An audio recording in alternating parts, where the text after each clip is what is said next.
بسم اللہ الرحمن الرحیم۔ السلام علیکم ورحمۃ اللہ وبرکاتہ۔ یہ ہے اسکوپ ٹرینڈز ہورائزن، جہاں ہم دنیا کی بدلتی ہوئی حقیقتوں کا پردہ چاک کرتے ہیں، وہ حقیقتیں جو اکثر بڑی خبروں کے شور میں چھپ جاتی ہیں۔ آج ہم کسی عام تقریر، کسی سیاسی نعرے یا سفارتی جملے کی بات نہیں کر رہے، ہم بات کر رہے ہیں ایک ایسی تقریر کی جو محض الفاظ نہیں بلکہ آنے والا دنوں کی جنگ کا پیش خیمہ ہے۔ یہ تقریر اسرائیلی وزیر اعظم بنیامین نتن یاہو نے کی، ایک ایسی تقریر جس نے نہ صرف مشرق وسطی کے نقشے کو ہلا کر رکھ دیا بلکہ مسلم حکمرانوں کو سوچنے پر مجبور کر دیا۔ خاص طور پر پاکستان جیسے ملک کے لیے یہ تقریر براہ راست ایک وارننگ ہے۔ نتن یاہو کے الفاظ، اعلان جنگ یا سفارتکاری۔ نتن یاہو نے اپنی تقریر میں کھلے الفاظ میں کہا، میں دوبارہ حملہ کروں گا، چاہے قطر ہو یا کوئی اور ملک، ہم کہیں بھی مار سکتے ہیں۔ یہ صرف ایک دھمکی نہیں تھی بلکہ ایک اسٹریٹجک میسج تھا، مسلم دنیا کو، تم جہاں بھی ہو ہم تمہیں ہرٹ کر سکتے ہیں۔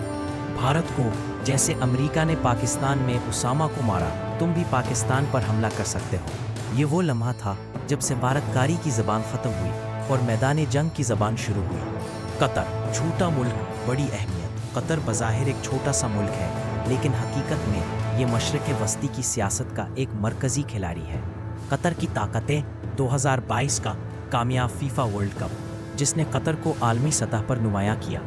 فلسطین کے لیے مضبوط آواز، قطر نے بارہا غزہ اور فلسطینیوں کے لیے کھل کر مدد فراہم کی۔ حماس کو سہولت اور سیاسی پناہ، جس نے اسرائیل کو سب سے زیادہ چڑھایا۔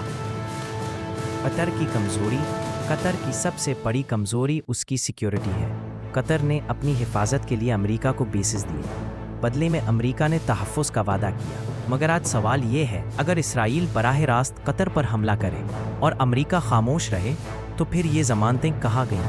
یہی وہ لمحہ ہے جب قطر کو احساس ہوا کہ وہ محفوظ نہیں بلکہ بلیک میل ہو رہا ہے۔ اسرائیل کی اصل طاقت ٹینک نہیں، ٹیکنالوجی۔ ناظرین، ہمیں یہ سمجھنا ہوگا کہ اسرائیل کی اصل طاقت صرف توپ اور ٹینک نہیں ہے، اصل ہتھیار انٹیلیجنس نیٹ ورک۔ موساد کی شہرت دنیا بھر میں ہے۔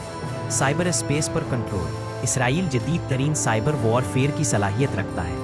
امین ڈرونز اور سیٹلائٹ مانیٹرنگ دنیا کی سب سے ایڈوانس ٹیکنالوجیز میں شمار۔ حماس کے لیڈرز کی ہلاکتوں کو دیکھیں، کہا گیا کہ ان کی لوکیشن موبائل فونز کے ذریعے ٹریس کی گئی۔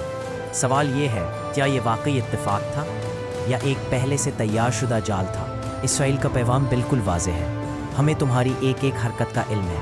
نیتن یاہو کی تقریر میں پاکستان کا ذکر اتفاقی نہیں تھا، اصل میں یہ پیغام بھارت کے لیے ایک گرین سگنل تھا۔ جیسے امریکہ نے پاکستان میں اسامہ کو مارا، بھارت کو بھی یہ حق ہے کہ وہ پاکستان میں سرجیکل سٹرائک کرے۔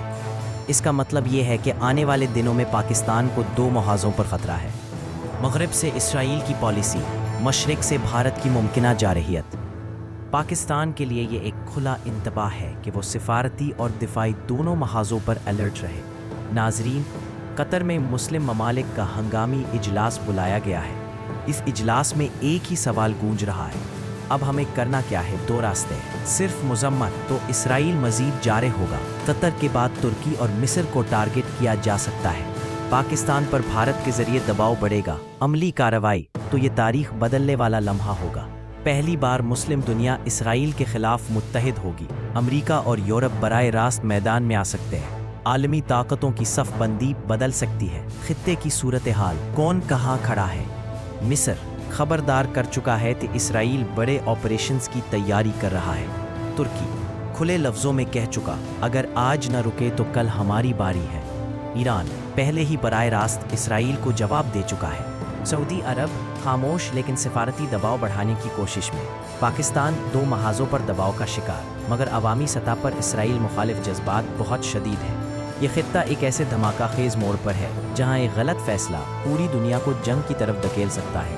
اگر اسرائیل اپنی پالیسی جاری رکھتا ہے تو عالمی طاقتوں کی لائنز یوں بن سکتی ہے: امریکہ پلس اسرائیل پلس بھارت پلس یورپ ایک بلاک، ترکی پلس ایران پلس قطر پلس پاکستان ممکنہ دوسرا بلاک، چین پلس روس اس صورتحال کو اپنے فائدے کے لیے استعمال کریں گے۔ یعنی یہ معاملہ صرف مشرق وسطیٰ تک محدود نہیں رہے گا بلکہ ایک عالمی کشمکش میں بدل سکتا ہے۔ ناظرین، نتن یاہو کی تقریر صرف الفاظ نہیں تھی، یہ ایک اعلان تھا، ایک انتباہ کہ ہم جہاں چاہیں گے حملہ کریں گے۔ اصل سوال یہ نہیں کہ اسرائیل کیا کرے گا، اصل سوال یہ ہے کہ مسلم دنیا کیا کرے گی؟ کیا یہ صرف ایک اور اجلاس ہوگا یا پھر تاریخ لکھے گی کہ 2025 وہ سال تھا جب امت مسلمہ نے پہلی بار متحد ہو کر اسرائیل کو جواب دیا؟ اختتامی پیغام یاد رکھیں، اسرائیل سفارتکاری کی زبان نہیں سمجھتا، اسے صرف جواب ضرب کی زبان سمجھ آتی ہے۔ اب وقت ہے کہ مسلمان دنیا یہ فیصلہ کرے کہ وہ الفاظ سے آگے بڑھ کر عمل کرے یا پھر تاریخ کے حاشیے پر ایک اور بے بس تماشائی بن کر رہ جائے۔ ناظرین، آپ کی رائے سب سے اہم ہے۔ کیا آپ سمجھتے ہیں کہ مسلم دنیا اب عملی ایکشن لے گی یا یہ بھی صرف ایک مذمتی قرارداد بن کر رہ جائے گا؟ کمنٹ میں اپنی رائے ضرور دیں اور مزید حقیقتوں کو جاننے کے لیے جڑے رہیے اسکوپ ٹرینڈز ہورائزن کے ساتھ۔